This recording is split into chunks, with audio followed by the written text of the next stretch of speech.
going here. We're going to Hicksville. Which, change that name. That's crazy. Yeah. That's crazy. That's an actual place. You're going to be like, all right, we change it to Plantation Springs. Yeah, no, Fuck. no, all right, go back to like, Hicksville. God all right, damn. we're going to Bumsfuck, Georgia. Where? That's a real place? Yeah, Hicksville, Georgia. Reading here from WTOC. Disabled veteran, amputee husband, left on dark Hinesville Road after police stop over insurance error. Nice. Yeah. A disabled Army veteran and her amputee husband were stranded on a dark highway in the early morning hours of April 27th after getting pulled over for an insurance issue that the couple's insurer says was never their fault. Deborah Mobley Sadler Sims, 71, a retired U.S. Army veteran and former law enforcement professional, and her husband, Bobby Sims, a 75 below-the-knee amputee who has not walked in 2 years, were driving home on Highway 196 around 2:36 a.m. when Officer Todd Parmentier stopped their vehicle. Parmentier told the couple that the state database showed their vehicle had no active insurance coverage.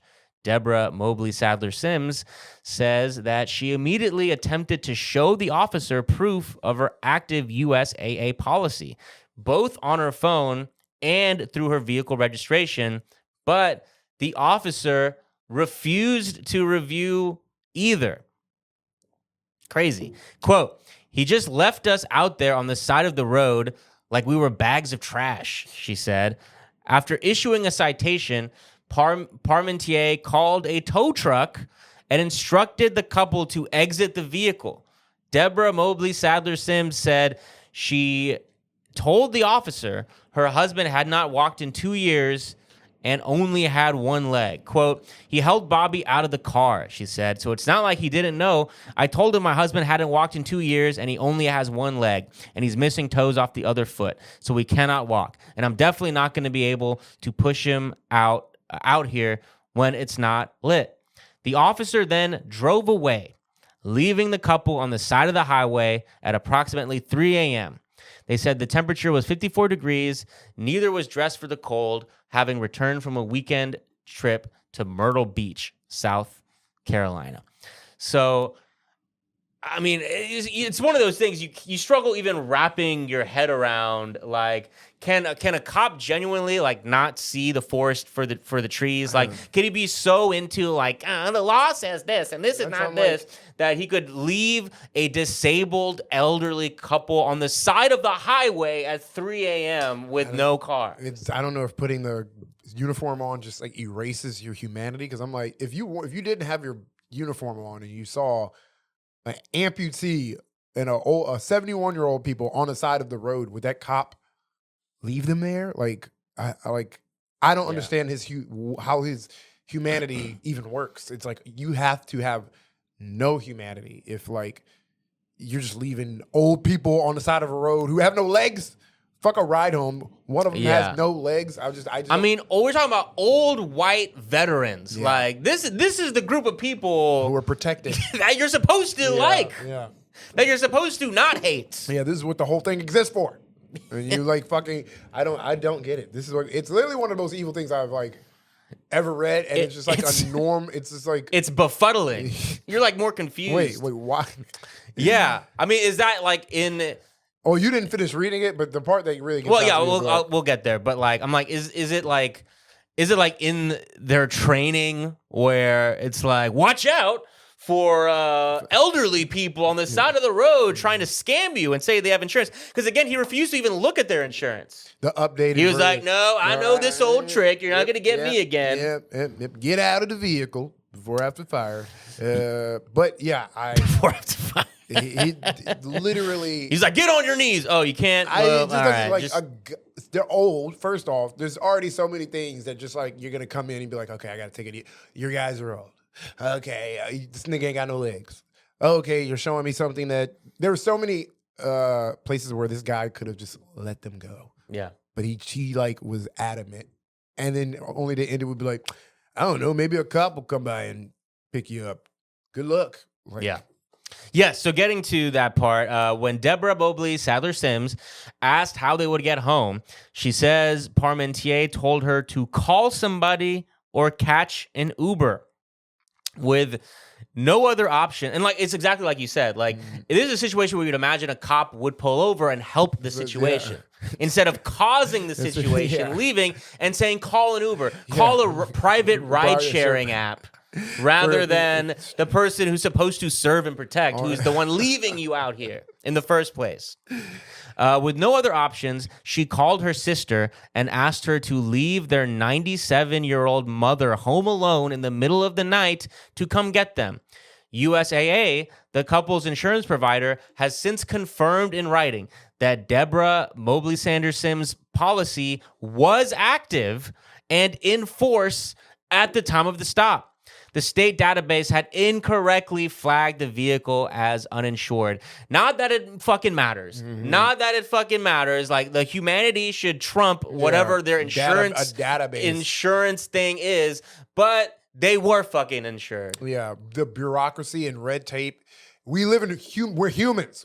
All those rules only exist for us just to like live good lives. Like the main thing is just people being okay, living lives. The rules are they keep us in order, but like if you are, you're right. They're all there to serve a higher purpose. Yeah, they're there to serve us as the people. And if it's obviously, you should be able to discern like, okay, something's wrong here. Even if this person doesn't have insurance, I'm gonna let you off with maybe a warning. Get home. You have a ticket for insurance, and then you fight it in court. You want, at least these people won't be abandoned or some shit. You don't even have to do that. I'm like making excuses for this guy. Yeah. But like the optics and just like what is happening should have kicked in and be like, oh, at the very least, it's like he could have thought like, okay, if you're uninsured, that might mean you are a danger to be driving. So let me take you just home. Let me take you home. Then we'll get your card towed. Yeah. We could take you home. But like, I feel like I mean, you hear about people getting pulled over without insurance all the time. Like usually it's like you get a ticket. And you go on your way. It's not the normal case, I don't think, where there needs to be an immediate towing of the car, and then you're just left on the side of the road. I've never heard that. They're just left on the side of the road. I looked it up. Here's another part of all this. This database error, this is a common thing. I can only imagine. This is a thing that is known. It should especially be known to police officers. So the fact that he refused to look at their phone and like show that, oh, I actually do have insurance, it might be a database error. It's just, it's like, no, it's insane. That makes also the most sense. I can only assume that their database is faulty as hell and probably just but there's no way that my machine could be wrong. We're not wrong. Are you saying the law is wrong? No, that can't possibly be right. Get out of the car. Exit the vehicle. Like, he can't even fathom. This guy has to be so like dumb. Some sort of either an idiot or a sociopath or like some sort of lack of people skills, lack of empathy, like lack of. Where's that cop from the first story? She needs to throw a box at this nigga. Yeah, fucking fucktard. Yeah, exactly. What's wrong with this fucktard out here? Not understanding the purpose of his job. Like even if there's like we would hope that someone becomes a cop to serve their community. Yeah. The worst version of that is a cop becoming a cop to get the bad guys, right? And that's the type of cop who's like, I don't care, you're going to jail. Yeah, the bad guy. But in this case, the bad guy is two elderly disabled veterans on the side of the road. Literally amputees. And it's like, I don't know. At this point, I don't know. We're just clearly two people. I don't know what world. We don't have the tools to figure this out. Like, what? Bro, this is like basic common sense. Oh, you should, not even common sense, common ethical morality. What? I gotta help these older people. I just gotta, just as a younger person, it blows my mind. I can't have this old ass person just walking down the street. That's crazy. You shouldn't take away. Side of a highway. Amputee, fucking, there's so many things about these people that are like, make them vulnerable. Make them vulnerable. And they could have easily lost their lives that night. They're fucking 71. Yeah. And then I read, she was like, and it was cold. That could have killed them right there. Yeah. They're old. Now, I don't think he should have took their car away because of the insurance issue. I do think that he should have took his car away because they're old as fuck and they shouldn't be driving. 71-year-old. What are you doing on the road? Fuck are you doing on the road? Yeah. Go to jail. Yeah, you're putting us all in danger. Beat her. Bring out the baton. The citation issued by Parmentier listed a fine of approximately $446. Under Georgia law, if a driver can show the court that required minimum insurance coverage was in effect at the time the citation was issued, the maximum fine is $25. Hinesville Police Chief Hinesville Police Chief Howard confirmed the department conducted an internal investigation following the incident. The assistant chief and a captain personally visited the couple's home to apologize. The department issued a check to cover the towing fee and told the couple the citation would be dismissed. Chief Howard said so here we go. Now, what's going to happen to the cop who pulled off this insane behavior and endangered these vulnerable people? Chief Howard said the officer acted within the boundaries of Georgia law, which requires a vehicle to be towed when the state database flags no insurance. However, he said the incident did not reflect the department's values or how its officers are trained to operate. Two contradictory sentences. Exactly. Just two nonsensical. Your cops are there to execute the law. Yeah. That's what he did. He literally like reflected the department's values, and he said the officer did reflect the department's values and how he was trained to do this, but he does not reflect our values. He said he was not trained. Trained to do this at all. He did exactly what we told him to do, but Well, you're not supposed to get mad at us. Yeah, don't be mad. You said two things in one sentence. It's like, no, this is what. Have you ever had an article written about you? It's not a good feeling when they say bad stuff. It does. Like, they're admitting. They're like, it looks bad. Yeah. It looks bad, but. He actually didn't violate any of our policies. He's on track for promotion now, technically, because of Officer Parmentier, who has been with the department for 2 years, is currently attending a training class and is being closely monitored, according to the chief. What an easy ass class. Okay, just two old people, one disabled. They run their insurance. What do you do? No, get your hand off your gun. That's actually no. I know that is your training. Okay, technically you are correct. Yes, but take his other leg. No. Come back tomorrow. We're gonna. Yeah. But yeah, that's that story, guys. That's the episode. That's the pod.